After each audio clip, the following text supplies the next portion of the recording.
Well, it's September again, so that means I got to start thinking about the wood stove. I start bringing in wood so I can get it dried out. Somebody came up with a suggestion. I haven't talked to Carolyn about it. It just occurred to me, somebody came up with a suggestion that I take the firewood and I put it in the camper, give me a little bit more storage area in the tiny house. But I'm going to get into all the details, and it might seem like I'm jumping around, but there's just a lot of information that I want to cover, especially with all the government regulations being put in place. If you don't have a wood stove now, I would highly suggest that you start looking for one.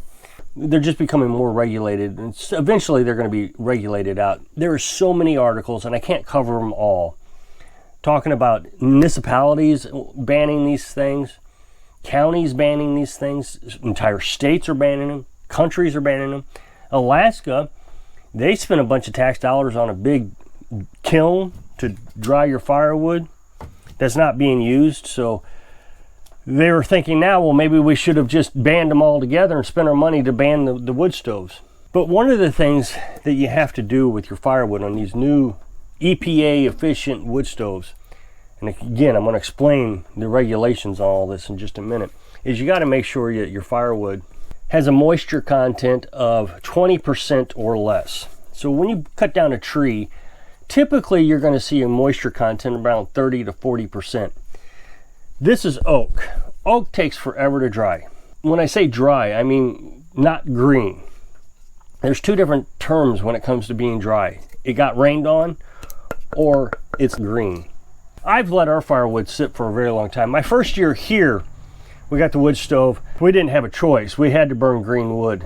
Well, we had 2 chimney fires. And this thing, I could not let it go out. Once it was started, I had to keep it burning. And again, I'm going to explain why. Now, a lot of people seem to think that these are junk wood stoves. They're actually quite nice, but you got to use them correctly. So one of the things that, unfortunately, you almost have to do is you have to buy a $20 device, a wood moisture tester, where you can plug it in. I don't know if you're going to be able to see this on camera, but I believe you should be able to see that it's about 13% if I'm holding it correctly. So it's below 20%. Now, this has been drying for a very long time. We have 15 years worth of firewood. Now, I know somebody's going to say, you can't have 15 years of firewood, it's going to rot. Well, that's true if you're using a softer wood, but oak and hickory, they'll last forever. The stuff on the ground, if you got it laying on the ground, will rot, but everything that's stacked up won't. When we moved here, there was a stack of firewood out in the woods. They'd covered it up with a piece of tin. A few pieces on the ground had started to rot, but everything else on top was perfect, and it was dry. When you install these, you got to meet the regulations.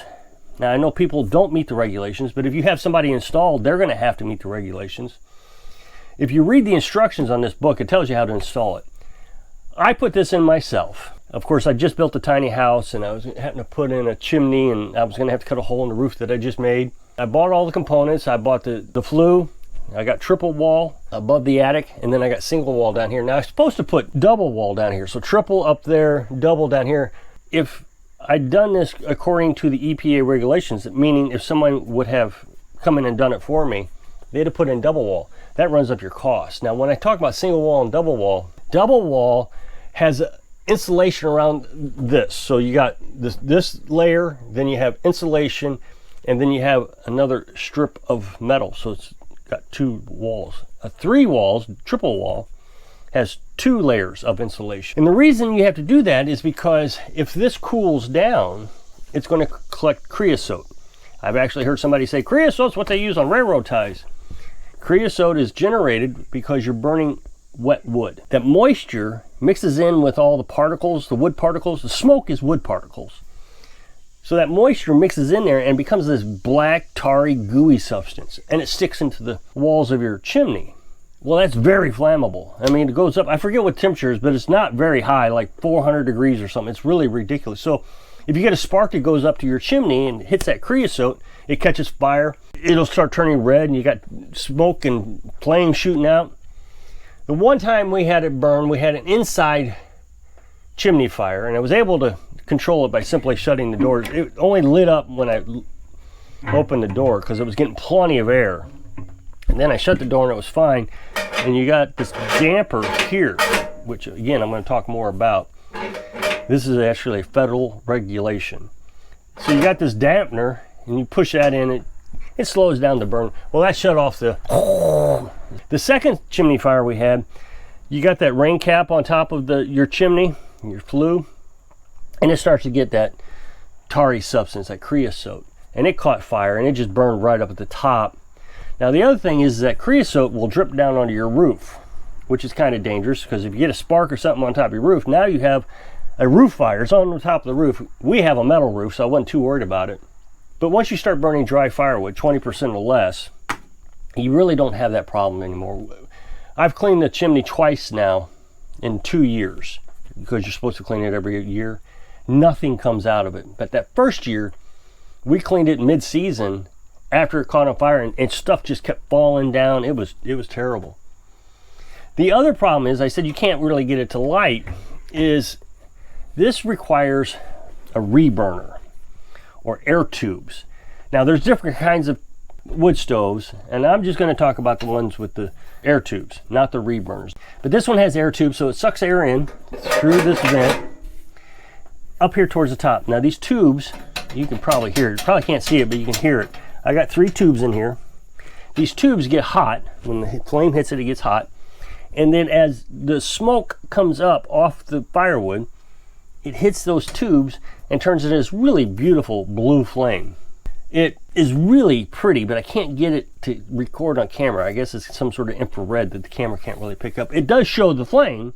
It's just not that beautiful blue. The science behind this is if you take a candle, light it up, blow it out, and take a match and light the smoke, and you go, poof, and you can actually get the wick to relight just by lighting the smoke. You can actually make a generator using smoke. If you get a really smoky wood, you can put it right up to the air filter. Of course, you got to take the air filter off, and you better use an old generator. That smoke will go in. The spark will actually, from the spark plug, will actually light that generator. So there's good science behind it, and it's really neat technology, and it's really neat to have. This has got these, they're not cinder blocks, but they're insulation. I forget the name of them, but there's these insulation, and it holds the heat forever. So you light it up. I've learned to just keep the vent all the way out, let it burn as hot as it's going to burn, and then it'll die off. And then you can get about 8 to 10 hours of heat from this thing, just from the embers, the heat that is held in. Now we live in this little tiny house, so it's very easy to heat. So what I do is I let the house get down to about 68 degrees, somewhere in the 60s. I light this up. It'll get up to about 85 to 90 degrees somewhere. I know that people think that's hot, but it's just the way we have to do it in this little tiny house. People will tell me to get a smaller wood stove. You don't need to get a smaller wood stove. You just need to put less wood in it. The reason it's so hot is because of the efficiency of the air tubes burning that smoke. Then it'll take another 8 to 10 hours for that temperature to drop back down to 68 degrees. Usually I have to start it maybe 2 times a day, 3 at most, unless it gets down to like 0 degrees. When it gets down there, then I get up in the middle of the night, about 2 a.m., and I light it again. It really doesn't take a lot of firewood. I can use a cord of wood, only a cord of wood. So that's about 3 truckloads of our truck of firewood. Again, we're burning oak, so there's a lot of difference in BTUs between different breeds of tree. Now, I know all the people from Northwest are going to scream at me, that's all we got up here, but you're definitely not supposed to burn pine or cedar in here. That's really sappy wood, and that sap is moisture. And so when you're burning it, it's going to go right up the chimney, cause creosote. The other thing is it can hurt the air tubes and the reburners. I've not really noticed a damage to the air tubes, but reburners can. A reburner essentially is a device, it's got a catalyst in it, some sort of metal catalyst, gold and precious metals. You're not even supposed to clean them. You're supposed to hire someone to come in and clean them or replace them. They gotta be replaced all the time. And those can get damaged pretty easy apparently. But the price of your stove goes up dramatically. We looked at a reburner stove and they wouldn't even let me buy it and install it myself. The deal was they had to come in and buy it. Now everybody always asks me what kind of wood stove this is. It's already been shut down. The EPA shut this company down. They had to rebrand their name, get a more efficient wood stove. Each year, this has to become more efficient. Now, people will tell me you got to have a damper up here so you can control the flame. No, that's actually against federal law It's in the instructions. You're not supposed to do that. And I know people are going to say, I don't care what the federal government says, I'm going to do it the way I want. I understand your point of view, and I actually would like to agree with you. The problem is if I want to go buy a wood stove, the price keeps going up because each year the EPA runs up the price on wood stoves. Eventually, if we don't do what they're telling us to do, they're just going to ban them altogether. I mean, they're pretty much being banned as it is. This all happened in the early, 2010, somewhere around there, 2015. The EPA got involved and put all kinds of regulations in. It put a lot of these companies out of business. And this company that built this one, Wood Pro, I think it's Wood Pro. They switched over to a different brand name. I've been to their page. I actually had to buy the glass. I broke the glass. And I went through Wood Pro, and it took forever to get the glass. I ended up buying an aftermarket glass. So now I got 2 glass. And it's a good deal. I got this one, and I got one for a backup. The other thing is while we're talking about moisture content, you keep dry wood in here, your glass doesn't get all stained up. It'll get dusty, but you can wipe that off with your hand. Now, I was talking about wet firewood. Another problem you can have is it gets rained on. That's not a big deal. It will dry pretty quickly within a couple weeks. So I always try to keep a couple weeks of firewood in the house so it doesn't get rained on or snowed on. Definitely don't want to put just rained on firewood. Just a couple sticks in here is what you got. You got 1 stick down here split in half, and let's call that north and south, and this east and west. So I got 1 piece here going north and south, 1 piece here going north and south. I got 2 pieces running east and west, and then I got a couple of scrap pieces up here on top. That helps it catch flame, and then it'll burn down. Now, I don't do the burn down method. I actually put a little bit of kindling at the bottom. I catch that on fire, which then catches the kindling on top on fire. And so what I'm doing is I'm kind of doing a burn through top and bottom. It's my own unique setup, but you'll see a lot of people on YouTube telling you to do a down burn. The damper here, you're not supposed to put a damper in. You're only supposed to use this. And the reason is if you're blocking air, you're not allowing air to come through it, this thing won't burn efficiently. So now you're putting more particles up into the air, and people will claim that it causes asthma. I'll make this video, people say, oh yeah, I have asthma because my neighbor has a wood stove. I don't know the science on it. I've had asthma, I know what it's like, and I don't have any problems with the wood stove.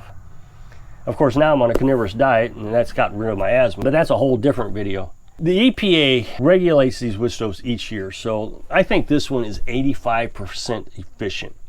Now, when I say that, I kind of mentally see it as it's burning 85% of all the wood in here. That means your smoke, you're not getting any smoke out of the chimney. As a matter of fact, you can't see smoke coming out of this chimney. And like I said last year, I just leave this all the way open and let it burn as hot as it wants to burn. And then it'll burn pretty quick, but it holds the heat for so long. The year before last, I would regulate this. I would get this thing up to about 500 degrees, and I'd have my little laser thermometer seeing how hot it was up here, 500 degrees. As soon as it got 500 degrees, I'd shut this thing down. And it was not worth it. I wasn't really gaining anything by that. Even though my firewood would last longer, it was burning cooler, so this wasn't getting as hot. So I'd still get about 8 to 10 hours of heat from the stove itself. I'm not talking about the fire. The fire goes out in a couple hours.